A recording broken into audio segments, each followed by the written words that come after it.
What's up, guys? So here are my predictions for UFC 260. I hope you'll miss me.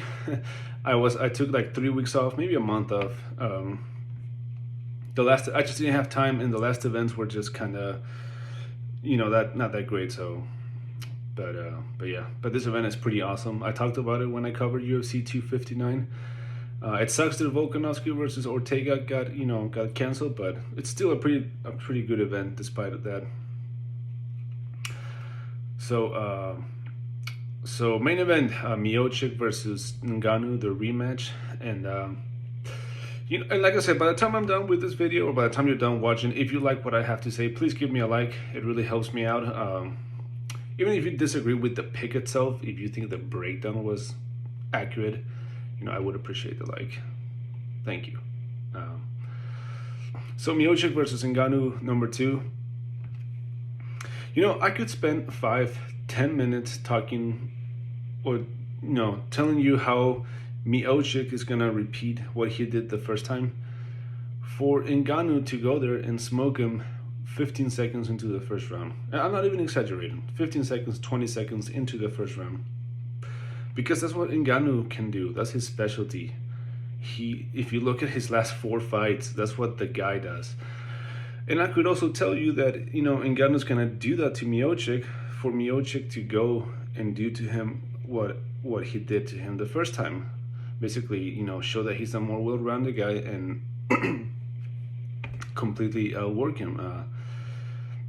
But I'm going with Ngannou in this one. I'm picking Francis to win by quick knockout round 1. And I'm going to say, from the get-go, obviously it's not an easy pick. I'm not very confident, especially because of how the first fight went. But I'm picking Ngannou for different reasons. So one, Ngannou only needs one shot. And I know a lot of fighters say that, but I really do believe that Ngannou is the hardest hitter that the UFC has ever seen. I mean, when people say it only takes one shot, when you're talking about Ngannou, it really only takes one shot. I mean, the moment the guy's fist connects with his opponent's chin, it's over. Fight's over. Those guys get knocked out quick. And combined with that, the thing about this is that Miocic is not an unhittable guy. We're not talking about a prime Lyoto Machida here. We're not talking about Stephen Thompson. This is a guy that has been knocked out before by Cormier, by Struve, and has been dropped. And if you look at his last 3 fights, I think they're all with Cormier. So yeah, Cormier. So the first fight with Cormier, he gets knocked out, right? Okay. Even the second fight, he got hit a lot. So if you go watch the second fight between Miocic and Cormier, to this day, if you actually watch it, you can argue that Cormier clearly won round 1, 2, and 3. Towards the end of round 3, you could tell that things were about to change, but I don't see how you wouldn't give Cormier those first 3 rounds. Then, of course, Miocic took over, but he got hit a lot. I mean, a lot, several times. Miocic's face was busted up by the end of that fight. And then on the third fight, once again, Miocic didn't get out of that fight, untouched. He got hit a lot of times by Cormier. And once again, you could argue that round 1 could have easily been 10-9 for Cormier. I think round 2 was also kind of competitive. And then 3, 4, and 5, Miocic took over.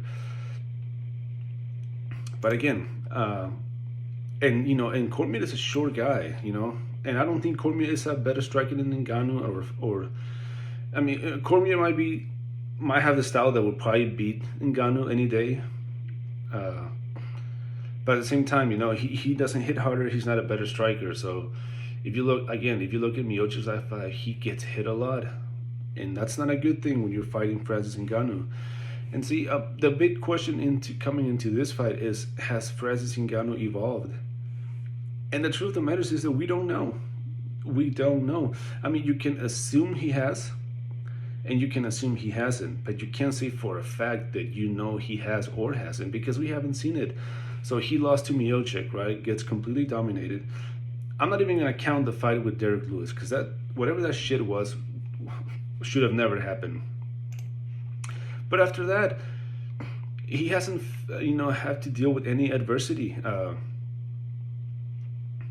Actually, I actually watched them. His fights are so fast that you can watch his last 4 fights in 2 minutes, maybe 3 minutes. I'm not even exaggerating. He actually stopped a takedown for Blades, easily stopped it, and then he knocked him out. After that, he steamrolled through Kane, he steamrolled through Junior, and he steamrolled through Jairzinho. He showed that once he connects, it's over.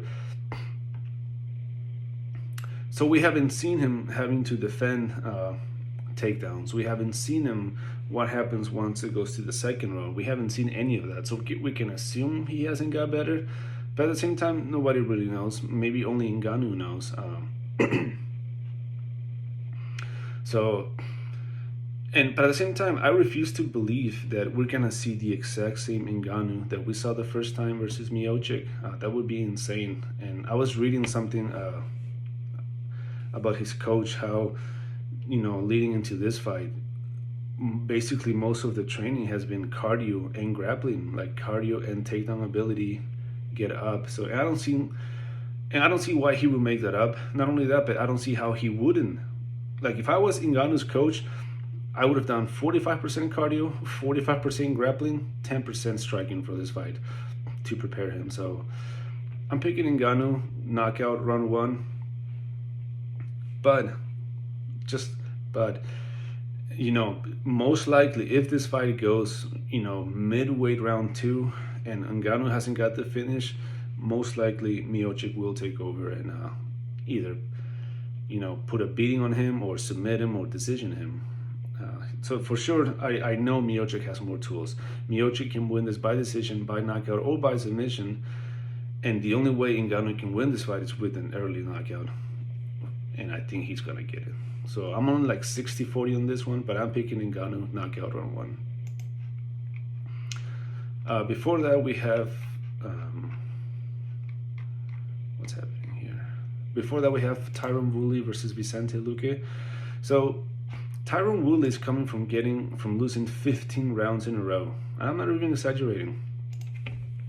He got completely 100% dominated by Usman, completely 100% dominated by Gilbert Burns, and then completely 100% dominated and finished by Kobe in his last 3 fights. He seems to not have, the ability to do what he used to do. He just won't pull the trigger. That's the word I'm looking for. He won't do it for whatever reason. He's just like frozen there, not doing anything. Like he's waiting too much or something. When it comes to the striking, I think Vicente Luque is way faster. He's way faster, younger, and bigger, right? Every time he stays on the feet, I see Luque completely outworking him and outstriking him. I don't see him being able to outgrapple him the same way Usman, Burns, and Kobe did. So this for sure, so I'm picking Luque to win by decision, 30-27 dominant decision, but huge punches chance for Woodley. If you have seen my videos in the past, you will know that whenever a guy has shown that he can knock you out with one punch, you gotta give that guy a puncher's chance, right? And Woodley has shown that in the past that he has that, and he was actually a really good striker. We just haven't seen it for whatever reason. And I'm wondering, was it because of the grappling? Because again, Luque is not bringing that into this fight. So, there is a chance that Woodley might upset, and motivated, not wanting to lose 4 in a row. And again, Woodley is one of those guys that if he connects with your chin, it's over. Like he will knock you out. So I am picking Luque by decision, just by completely outstriking him, and because he's faster, better. But if Tyron goes there and knocks him out with one punch, am I gonna be mind blown? Am I gonna be surprised? No, absolutely not. How could you be? So Luque by decision. Before that, we have Thomas Almeida versus Sean O'Malley. I have Sean O'Malley all day winning this one. Brutal knockout, round one. So Sean O'Malley is coming from getting beat by Marlon Vera, round one. When I first saw the fight, just like most people, I really thought it was a freak accident that O'Malley injured his I don't remember. Man, it just went out of my head. What is that part of your foot? Ankle. He injured his ankle with a freak accident, but it really wasn't. It was actually a kick from Marlon Vera. So, and if you actually, and I didn't notice this until I saw a guy talking about it, and then I saw the slow motion, and then if you watch the second fight between Demetrius Johnson and Henry Cejudo, you will see basically that's what happened to O'Malley.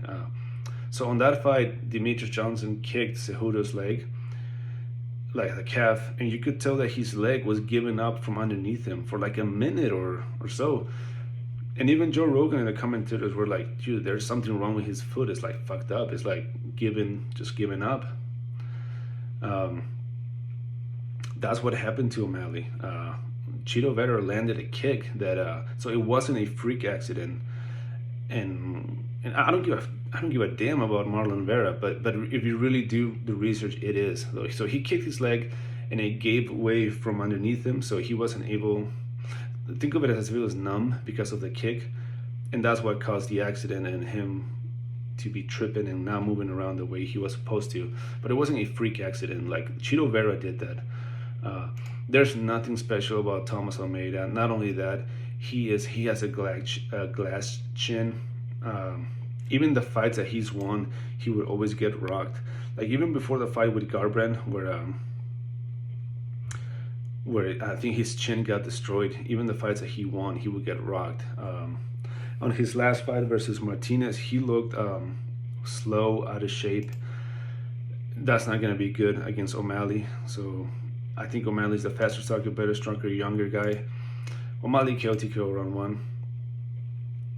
And then Mullarkey versus Worthy. Running out of time here. I have Worthy KO or TKO round two. I think it's going to be a stand-up battle where Worthy is the superior striker in my opinion. If you see Mullarkey's Worthy's last fight versus Arman Asaitar, who is a killer, that fight you could argue that Worthy was still in there. So I really don't know about it. And Mullarkey showed in his last fight he likes to strike for mostly.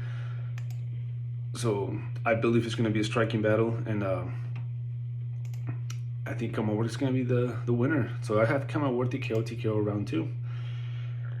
And then I also have what's the other one I have here?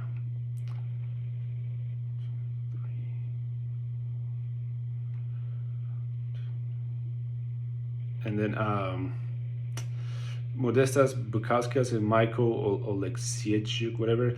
I have Oleksiejczuk by KO TKO round two. I saw Bukauskas last two fights versus Michailidis and Jimmy Crute. He likes to strike. That tends to be the thing he goes to, striking. These guys have a thing common. Both of these guys lost to Jimmy Crute last time. Bukauskas got TKO, Michael got submitted. But again, I don't see Bukauskas' last two fights. It looks like a guy that likes to strike, and I think that's going to be a problem when you're fighting this guy. I'm going to go with Michael because I don't know his last name. It's so hard to pronounce. I mean, if you watch Jimmy Crute, he had no problem standing up with Bukauskas, like at all. That was his game plan. Against Michael, you could tell he did not want any part of the stand-up. He went from the get-go to the grab to make this a grappling battle. So I'm out of time here. Michael Oleksiejczuk KO TKO round two. So I have Ngannou by brutal knockout round one. Not super confident though. Luque by decision, but Woodley has a puncher's chance. O'Malley KO TKO round one. Worthy KO TKO round two, and Michael Oleksiejczuk whatever KO TKO round two. All right, guys.